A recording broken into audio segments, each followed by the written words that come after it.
अध्याय 2 में आज हम समझाने वाले हैं कि हमारे दैनिक जीवन में पीएच का क्या महत्व है। किसका रे? पीएच का क्या महत्व है। हमारे दैनिक जीवन में जो उपयोग हम लोग करते हैं, कोई भी खान पान या अन्य क्रियाएं जो हमारे साथ होती है, उन सभी क्रियाओं में जो पीएच का योगदान है, जो पीएच का वैल्यू है, उस वैल्यूएशन को आज समझते हैं। पीएच का मान क्या होता है और पीएच क्यों जरूरी होता है। पहले तो पाचन तंत्र में पीएच का क्या महत्व है। हमारे पेट में जो पाचक एंजाइम्स पाए जाते हैं, पाचक अम्ल पाए जाते हैं, पाचक रस पाए जाते हैं, उनका अमाशय रस जो है पीएच मान 1 होता है।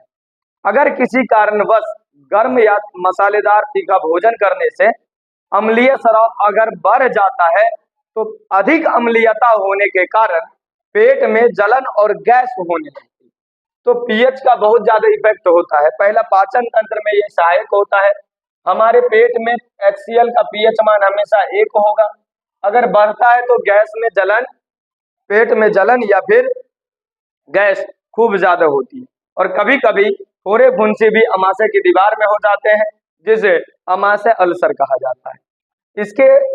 इसको दूर करने के लिए, हम पेट की अम्लीयता को दूर करने के लिए क्षारीय टेबलेट्स का उपयोग करते हैं। जैसे मान लीजिए मैग्नीशियम हाइड्रोक्साइड, सोडियम बाइकार्बोनेट, ये सभी क्षारीय प्रकृति के कुछ टेबलेट्स हैं, दवाई है जिसका उपयोग हम लोग करते हैं। उसके अलावा हम दूसरा, दांत पर क्या प्रभाव पड़ता है। जब हम कोई भी चीज खाते हैं रात्रि में या फिर दिन में भी खाते हैं, कब भी खाते हैं, तो दांतों के बीच में फंस जाते हैं। वो जब हम सोते हैं या किसी मुंह बंद रखते हैं या कहीं भी रहता है, तो दांतों के बीच में सड़ने से वो सड़न जैसी गंध आने लगती है और सड़ने के बाद वो ज्यादा अम्लीकृत हो जाता है। और अम्लीकृत होने के बाद उसमें बाहर से क्षारीय टूथपेस्ट का इस्तेमाल करते हैं ताकि वो ठीक हो जाए। इसके अलावा तीसरा है, थकान के समय जब हम खूब ज्यादा थक जाते हैं, लगातार कोई शारीरिक कार्य करते हैं, लगातार कोई शारीरिक परिश्रम करते हैं, तो शारीरिक परिश्रम करने के द्रव्यमान जो है, तो उस समय हमें क्या होता है, हमारे शरीर में जगह जगह हमारे शरीर की मांसपेशियों में लैक्टिक अम्ल जमा हो जाता है। और लैक्टिक अम्ल जमा होने के कारण हमारे शरीर की मांसपेशियां खूब ज्यादा दर्द करती है। जब हम कोई कार्य करते हैं, शारीरिक कार्य करते हैं और लगातार करते हैं और 2 घंटा 3 घंटा या सुबह जगते हैं पुनः, तो शरीर थका हुआ लगता है, खूब ज्यादा ऐसा लगता है जैसे कोई बहुत ज्यादा मारा गया है, बहुत ज्यादा दर्द करता है, ऐठन रहती है। तो ये लैक्टिक अम्ल संचयन के कारण होता है। तो पीएच का इसमें भी उपयोग हमको नजर आ रहा है। इसके अलावा अम्ल अगर है आपके घरों में, अगर कोई तांबा का बर्तन है और तांबा के बर्तन में कॉपर ऑक्साइड यानी कि तांबा के ऑक्साइड का परत जम गया है, यानी जंग लग गया है, जैसे लोहे में जंग लगता है, उसी तरीके से तांबा के बर्तनों में तांबा के परत पर थोड़ा सा तांबा के ऑक्साइड का यानी कि क्यूप्रिक ऑक्साइड का, कॉपर ऑक्साइड का परत जम जाता है। उसको हटाने के लिए आप साधारण से आपके घरों में जो नींबू होगा, नींबू को लीजिएगा, काटिएगा, उसका रस या फिर कटे हुए नींबू से उसके ऊपर घसने से तांबा जो है, वो तांबा का ऑक्साइड जो है उसमें घुल जाएगा, खत्म हो जाएगा, उसका जंग छूट जाएगा और कॉपर ऑक्साइड का जो परत चढ़ा हुआ है वो खत्म हो जाएगा। इसके अलावा आप जो आसपास बोते हैं खेतों में, अगर खेत में उपजाऊ खेत बनाना है आपको, तो मिट्टी का पीएच मान हमेशा 7 के आसपास होनी चाहिए।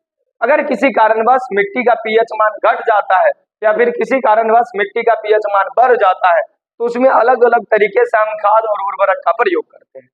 इसके अलावा जलीय जीवों में अगर खूब ज्यादा अम्लीय वर्षा होती है, और अम्लीय वर्षा होने के कारण क्या होता है, अम्लीय वर्षा से जल का पीएच मान बढ़ जाता है या फिर जल का पीएच मान घट जाता है, यानी कि अधिक अम्लीयकृत हो जाता है।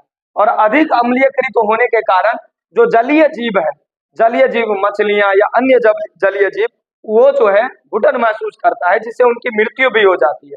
तो जलीय जीव भी काफी ज्यादा इफेक्टिव होते हैं। इसके अलावा प्रकृति हमें हमेशा ऐसा मौका देती है, जहां कोई भी चीज रखती है वहां उसका दवाई जरूर बना के रखती है। यदि कोई डंक मारने वाला चीज जहां है, यदि कोई उरकुस्सी है, अगर हम सब कोई नेटल के पौधे को जानते होंगे, जिसे बिछुक्ती या उरकुस्सी कहते हैं यहाँ की भाषा में, आम भाषा में, उसके शरीर के स्पर्श करने से उसके रोएदार जो है, उसके रोए में फॉर्मिक एसिड पाया जाता है, जो शरीर में चला जाता है। और शरीर में चले जाने के बाद उससे क्या होता है कि आपको स्पष्ट जो है खूब ज्यादा नोचने लगेगा, खुजली होने लगेगा, ऐसा लगेगा कोई जो है मधुमक्खी काट लिया है। वैसी स्थिति में आप वहीं कहीं आसपास देखेंगे डाक के पौधे को।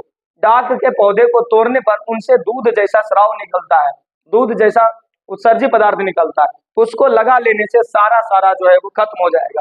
क्योंकि डाक के पौधे का जो स्राव होता है, जो दूध होता है, जो रस होता है, वो क्षारीय प्रकृति का होता है। और जो फॉर्मिक एसिड या मेथेनोइक एसिड हमारे शरीर के अंदर गया है उससे द्वारा उसके प्रभाव को खत्म कर देता है। इस तरह से हमारे दैनिक जीवन में पीएच के बहुत ज्यादा उपयोग है।